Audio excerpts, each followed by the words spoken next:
Assalamualaikum warahmatullahi wabarakatuh. Selamat bertemu kembali dengan saya, Siti Malihatun Badriah. Salam sehat, bahagia, dan sukses selalu.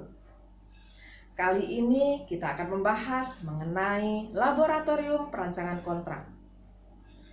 Pada video sebelumnya kita sudah membahas bagaimana menyusun kontrak.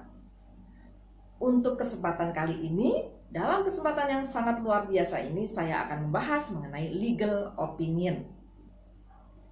Legal opinion ini diperlukan untuk memberikan suatu pandangan terhadap suatu peristiwa yang terjadi di dalam masyarakat yang sangat fenomenal, yang sangat dilematis, sehingga menimbulkan suatu pertentangan antar berbagai kelompok. Nah, disinilah diperlukan legal opinion. Nah, apa sebenarnya legal opinion ini? Istilah legal opinion sendiri adalah merupakan istilah dalam bahasa Latin yang disebut dengan jus opinio. Jadi berasal dari bahasa Latin jus opinio. Jus artinya adalah hukum, sedangkan opinio artinya adalah pandangan atau pendapat. Legal opinion ini dikenal dalam istilah dalam sistem hukum common law atau Anglo-Saxon. Sedangkan dalam istilah Eropa kontinental atau sistem hukum Eropa kontinental atau civil law ini dikenal dengan istilah legal critics yang dipelopori oleh aliran kritikus hukum. Apa sebenarnya legal opinion ini?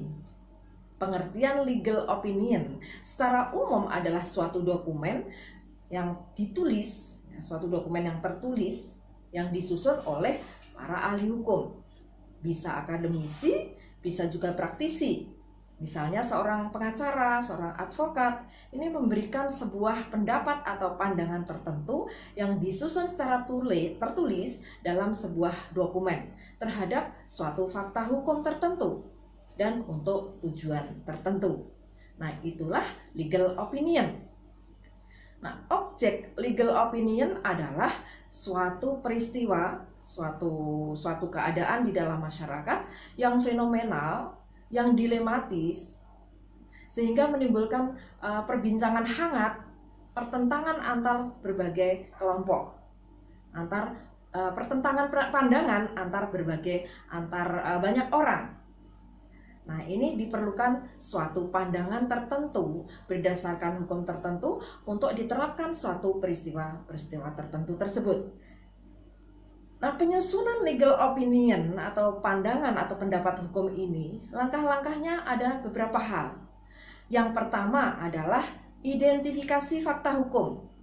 Jadi ada fakta hukum atau peristiwa hukum tertentu yang kemudian diidentifikasikan menjadi peristiwa hukum apa. Kemudian yang kedua, identifikasi masalah hukum atau legal issue.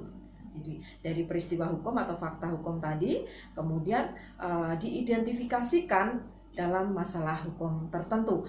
Kemudian yang ketiga, inventarisasi aturan-aturan sebagai dasar hukum untuk analisis terhadap peristiwa konkret tadi, peristiwa konkret yang menjadi peristiwa hukum, kemudian dicari hukumnya yang mana yang akan diterapkan terhadap peristiwa-peristiwa tadi. Kemudian setelah itu membuat sebuah analisis hukum, dan selanjutnya adalah membuat kesimpulan. Nah, inilah mengenai legal opinion dan langkah-langkahnya.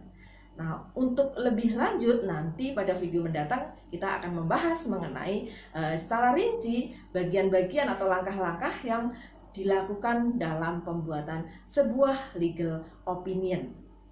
Untuk kali ini sampai di sini pertemuan kita, dan terima kasih atas perhatian teman-teman semua, para pemirsa semua. Dan saya mengucapkan terima kasih yang tak terhingga kepada teman-teman yang selama ini sudah setia menonton video saya dan sudah subscribe, like, komen, dan share kepada banyak orang. Dan yang belum, silakan subscribe dan juga berikan komentar yang positif pada video-video saya. Dan share kepada banyak orang supaya video ini bermanfaat untuk banyak orang. Terima kasih. Wassalamualaikum warahmatullahi wabarakatuh.